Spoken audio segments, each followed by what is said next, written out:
کسی نے حضرت علی رضی اللہ تعالیٰ عنہ سے پوچھا، دوست اور بھائی میں کیا فرق ہے؟ آپ نے فرمایا، بھائی سونا ہے اور دوست ہیرا ہے۔ اس آدمی نے کہا، آپ نے بھائی کو کم قیمت اور دوست کو قیمتی چیز کیوں تشبیہ دی ہے؟ تو آپ نے فرمایا، سونے میں اگر دراڑ آ جائے تو اس کو پگھلا کر بالکل پہلے جیسا بنایا جا سکتا ہے، جبکہ ہیرے میں دراڑ آ جائے تو وہ کبھی بھی پہلے جیسا نہیں بن سکتا۔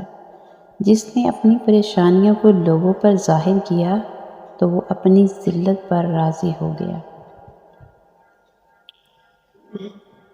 کم ترین علم وہ ہے جو زبان پر رہے، بلند ترین علم وہ ہے جو کردار سے ظاہر ہو۔ اپنے اندر پرندے کی طرح عاجزی پیدا کرو جو آسمان کی بلندیوں کو چھو کر بھی اپنی گردن جھکا کر رکھتا ہے۔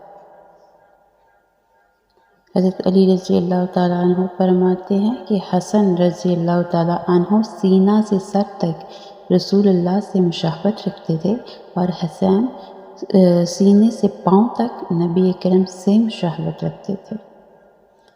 کلام کی آفت طوالت ہے اور کام کی آفت فراغت و بیکاری ہے۔ جو اپنے غصے پر غالب آ جائے وہ شیطان پر فتح پاتا ہے، جو اپنے غصے سے مغلوب ہوا شیطان اس پر فتح پاتا ہے۔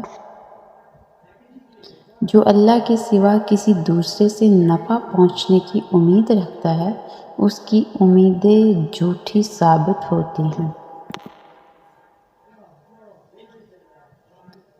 عاقل اپنے کام پر اور جاہل اپنی امیدوں پر بھروسہ کرتا ہے۔